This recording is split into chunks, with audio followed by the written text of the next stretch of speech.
حاضرین مجلس، بات ہماری چل رہی تھی صحابہ کرام کے تعلق سے۔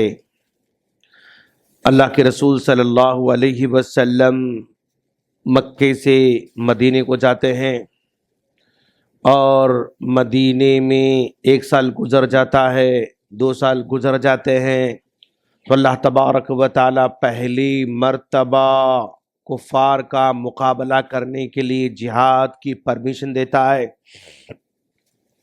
اور جنگ بدر ہو جاتی ہے۔ جنگ بدر میں کفار قریش کے بڑے بڑے 70 سردار مارے جاتے ہیں اور 70 بڑے بڑے سردار قید کر لیے جاتے ہیں۔ تو یہ جنگ بدر کا گھاؤ کفار قریش کے دلوں میں بہت خطرناک پڑ چکا تھا۔ آگ کے شعلے برساتے تھے، غصے سے تلملا جاتے تھے اور انہوں نے قسم کھائی کہ اس کا بدلہ بس 1 سال کے اندر ضرور لے کے رہیں گے، 1 سال میں اس کا بدلہ ضرور لے کے رہیں گے۔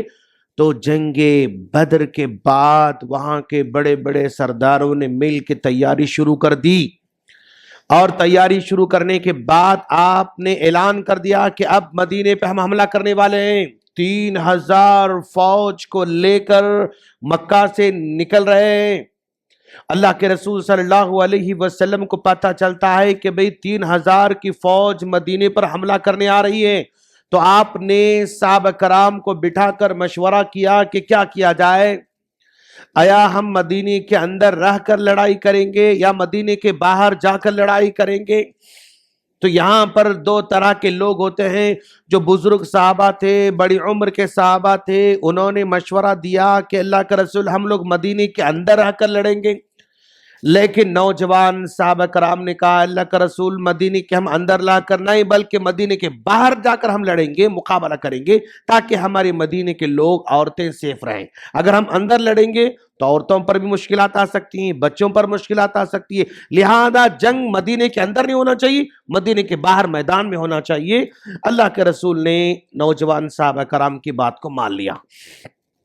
اب یعنی تیاری چل رہی ہے اور ان تمام کے تمام گھروں میں ایک گھر ہے جابر بن عبداللہ رضی اللہ تعالیٰ عنہ کا۔ جابر رضی اللہ تعالیٰ عنہ بالکل نوجوان ہیں اور عبداللہ رضی اللہ تعالیٰ عنہ یہ بزرگ ہیں، بڑے صحابی ہیں، ابھی دونوں کے دونوں بھی اللہ کی راہ میں جہاد کرنے جانا چاہ رہے ہیں۔ بیٹا کہہ رہا کہ ابو جان آپ گھر میں رہیے اور گھر کی دیکھ بھال کرتے رہیے، میں جاؤں گا جنگ میں، اور باپ کہہ رہا ہے کہ نہیں بیٹا تم گھر میں رہو، میں جاؤں گا جنگ میں۔ تو یہ گھر ایسا ہے جس میں باپ اور بیٹے میں یعنی کیا کہتے ہیں اس کو ایک دوسرے کے سبقت کرنے، ایک دوسرے سے آگے بڑھنے کا جذبہ نظر آ رہا ہے۔ لیکن باپ نے کہا بیٹا دیکھو اگر تم جنگ میں جاؤ گے اور تم اگر لڑ کر شہید ہو جاؤ گے تو تمہارے ساتھ تمہارے پیچھے تمہاری 7 بہنیں ہیں، اور ان 7 بہنوں کا نکاح کرنا، ان کی ذمہ داری نبھانا اور ان کو آگے بڑھانا میرے لیے بڑا بوجھ محسوس ہوتا ہے۔ کیوں؟ میرے کندھے کمزور ہو چکے ہیں، میرے کندھے کمزور ہو چکے ہیں، میں بوڑھا ہو چکا ہوں، لہذا اتنی بڑی ذمہ داری میرے لیے سنبھالنا مشکل ہے۔ اگر میں جنگ میں چلا جاؤں اور میں شہید بھی ہو جاؤں تو یہ ذمہ داری نبھانا تمہارے لیے کوئی بڑی بات نہیں۔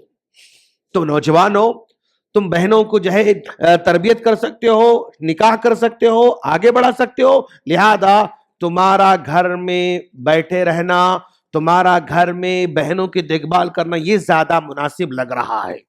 تو بیٹے نے باپ کی بات مان لی اور کہا ابو جان آپ کی بات تو صحیح لگ رہی ہے کہ بھئی یہ بہنوں کی ذمہ داری ہے اور آپ کے کندھوں پر بوجھ بڑھ جائے گا، لہذا ٹھیک ہے میں سنبھال لوں گا، آپ جائیے۔ تو عبداللہ رضی اللہ تعالیٰ عنہ جنگ احد میں شریک ہو رہے ہیں، اور جنگ احد میں صحابہ کرام کی تعداد پہلے 1000 کی تعداد میں نکلی تھی، اور جب شہر کے باہر نکلے تو وہاں پر عبداللہ بن ابی جو کہ منافقوں کا سردار تھا، اس نے نبی کے اس فیصلے پر اعتراض کیا کہ محمد جو ہے نوجوان بچوں کی مانتے ہیں، بزرگوں کی نہیں مانتے۔ بزرگ کہتے تھے کہ مدینے کے اندر لڑیں گے ہم لوگ، لیکن آپ نوجوان بچوں کی بات سن رہے ہیں، آپ بڑوں کی بات نہیں سن رہے ہیں، آپ تو عبداللہ بن ابی نے اللہ کے رسول کے اس فیصلے پر اعتراض کرتے ہوئے اپنے 300 ساتھیوں کو لے کر آدھے رستے سے واپس لوٹ کر آتا ہے، تو 1000 میں سے تعداد صرف 700 باقی رہ جاتی ہے، اور یعنی یہ چاہے تو پہلے بھی رک سکتا تھا، لیکن یہ باہر نکل کر آدھے راستے کو جا کر واپس اس لیے آنا چاہ رہا تھا کہ تاکہ دوسروں کو مارل گر جائے، دوسروں کی ہمت کم ہو جائے، دوسروں کی حوصلہ کم ہو جائے، حوصلہ توڑنے کے لیے، ہمت کم کرنے کے لیے راستے سے واپس آنے کا اس نے فیصلہ کیا۔ ٹھیک ہے، واپس لوٹ کر آ جاتا ہے۔ تو یہاں پر جابر بن عبداللہ رضی اللہ تعالیٰ عنہ کو ذرا دیکھیں آپ کہ باپ اور بیٹے میں اچھے کام میں سبقت کرنے کا جذبہ ہم کو نظر آ رہا ہے۔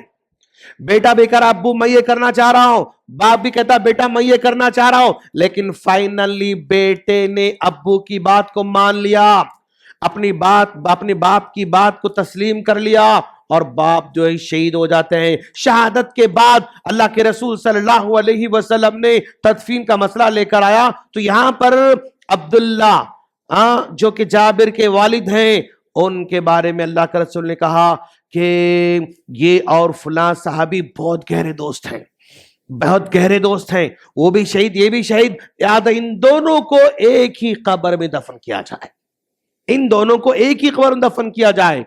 اور شہداء زیادہ تھے، 70 سے زیادہ شہداء تھے، اور قبر کھودنا سب کے لیے مشکل تھا، تو وہاں پر ایک ایک قبر میں 2 3 4 صحابہ کرام کو بھی تدفین کرنا پڑا۔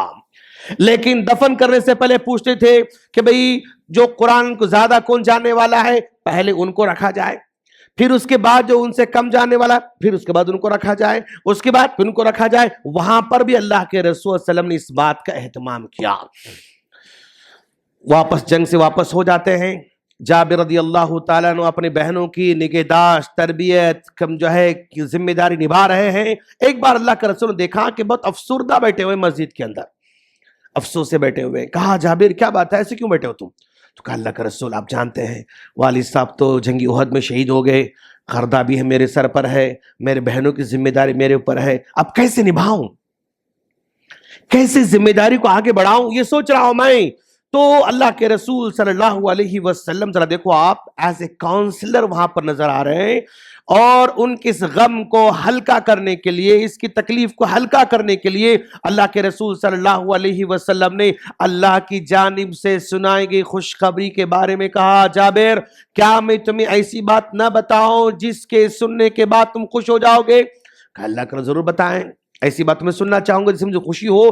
تو کہا جابر دیکھو جب تمہارے والد شہید ہو گئے، اللہ تبارک و تعالی شہادت کے بعد ان کی روح کو جنت میں داخل کر دیا، اللہ نے آپ کے والد سے پوچھا بتاؤ تم اور کیا چاہتے ہو؟ اللہ تمہارے والد سے کہتا ہے کہ بتاؤ تم اور کیا چاہتے ہو؟ تمہارے والد نے کہا اللہ میں پھر دوبارہ دنیا میں جانا چاہتا ہوں اور پھر شہید ہو کر تیرے پاس آنا چاہتا ہوں۔ کہا اللہ نہیں، ایک بار جب میرے پاس آ جاتے ہیں نا پھر واپس لوٹ کر جانے کا سوال نہیں پیدا ہوتا، واپس نہیں۔ تو آپ کے والد نے کہا اگر مجھے واپس جانے کی پرمیشن نہیں ہے تو ایک کام کرو اللہ، میرے گھر والوں کو بتا دینا کہ میں جنت بہت خوش ہوں، میرے گھر والوں کو بتانا کہ میں جنت بہت خوش ہوں۔ تو اللہ نے کہا ہاں یہ ٹھیک ہے۔ یہ تو اللہ تبارک و تعالیٰ نے پیارے نبی صلی اللہ علیہ وسلم کو بتا دیا کہ والد آپ کے جنت میں خوشیوں کے ساتھ رہ رہے ہیں۔ تو صحابہ کرام اپنے بچوں کے ساتھ، اپنے گھر والوں کے ساتھ کس طرح وہ مطلب رہ رہے ہیں، ذمہ داری کا احساس دلا رہے ہیں بیٹے کو، بیٹا تم ذمہ دار بننا ہوگا۔ تو آج کے دور میں بھائی کی ذمہ داری ہے کہ اپنے بہنوں کی وہ تربیت کرے، اپنے بھائیوں کی تربیت کرے، اپنے بھائیوں کی ذمہ داری اٹھائے، اپنے بہنوں کی ذمہ داری اٹھائے۔ وہ ذمہ داری تعلیم کی ہو سکتی ہے، وہ ذمہ داری کچھ سکھانے کی ہو سکتی ہے، وہ ذمہ داری ہنر سکھانے کی ہو سکتی ہے، وہ ذمہ داری نکاح کی ہو سکتی ہے، وہ ذمہ داری کاروبار لگانے کی ہو سکتی ہے، وہ ذمہ داری نماز کو لانے کی ہو سکتی ہے، وہ ذمہ داری ان کے برے دوستوں سے الگ کرنے کی ہو سکتی ہے، وہ ذمہ داری ان کی نگرانی کی ہو سکتی ہے۔ کچھ بھی ذمہ داری بڑا بھائی اپنے بھائیوں کی نگرانی کرتا رہے، اپنے بہنوں کی نگرانی کرتا رہے، اور اپنے بہنوں کو سپورٹ کرے، اور ایسا سپورٹ کرے کہ بہنوں کو فخر اپنے بھائی پہ، میرا بھائی ایسا ہے کہ ہر مشکل میرا ساتھ دیتا ہے، آج محسوس ہونا. لیکن لوگ آج مایوس ہیں دوست، لوگ آج مایوس ہے. کوئی بھائی اپنے بھائی کے سامنے اپنا غم سنانے تیار نہیں. کیوں؟ اسے امید ہی نہیں کہ میں اپنے سناؤں گا تو کیا ملنے والا مجھے. آج بھائی اپنے بھائی کو اپنا غم نہیں سنا سک رہا ہے. آج ایک بہن اپنے بھائی کو غم نہیں سنا سک رہی ہے. کیوں؟ اس لیے کہ امید نہیں ہے. آج آدمی اتنا مصروف اپنے گھر میں، بچوں میں، کمائی میں، کاروبار میں، بزنس میں اور اپنے لائف اتنا بزی ہے کہ بھائی آ کے سنانے میں ہمت نہیں ہو رہی. میں سناؤں تو کیا میرا مسئلہ حل ہوگا؟ میں سناؤں تو کیا میرا بھائی میرا سپورٹ کرے گا؟ میں سناؤں تو کیا میرا بھائی مجھے ساتھ دے گا؟ یعنی آج امید نہیں ہے، جس کی وجہ سے بھائی پریشان رہتا ہے لیکن بھائی کو سنانا گوار نہیں کرتا. بہن پریشان ہوتی ہے، گھٹ گھٹ کے جیتی رہتی ہے لیکن بھیا ایسا ہے میرا مسئلہ، نہیں سنانا چاہتی. کیوں؟ اس کو امید نہیں ہے دوست. تو آج امید کو پھر دوبارہ زندہ کرنے کی ضرورت ہے. اپنے بھائیوں کے تعلق سے، بہنوں کے تعلق سے، رشتہ داروں کے تعلق سے آپ امید بن جانا میرے دوست. اگر آپ سے لوگ اپنے دکھڑا سنا رہے ہیں تو آپ کے اندر خیر ہے، تبھی چل کر لوگ آپ کے پاس اگر دکھڑا سنا رہے ہیں آپ کو. اگر آپ کے پاس خیر نہیں ہے تو یقین جانو کوئی آپ کے پاس نہیں آتا. کوئی آپ کے پاس اگر نہ قرضے کا تذکرہ کرتا ہے، نہ مشکل سناتا ہے، نہ دکھ سناتا ہے، نہ آپ سے امید جتاتا ہے، تو سمجھو خیر مجھ کی زندگی سے کم ہوتے جا رہا ہے. مجھ سے لوگ کیوں نہیں رابطہ، مجھ سے لوگ کیوں نہیں پوچھ رہے ہیں؟ کیوں؟ اس لیے کہ امید نہیں ان کو. لوگ کیوں دکھڑا نہیں سنا رہے؟ امید نہیں ان کو. تو ہم لوگوں کے لیے امید بننا ہے، جیسا کہ جابر اپنے بہنوں کے لیے امید بنے تھے. جابر اپنے باپ کے لیے امید بنے تھے، میرا بیٹا سنبھال سکتا ہے. باپ دنیا جانے سے پہلے اتنا تو اس کو محسوس ہونا کہ اگر میں جاؤں گا نا میرا بیٹا سنبھالے گا، دوست میرا بیٹا یہ ذمہ داری نبھا لے گا. اتنا یعنی فیل تو ہونا چاہیے باپ کو جانے سے پہلے. میں کس کو چھوڑ کر جا رہا ہوں؟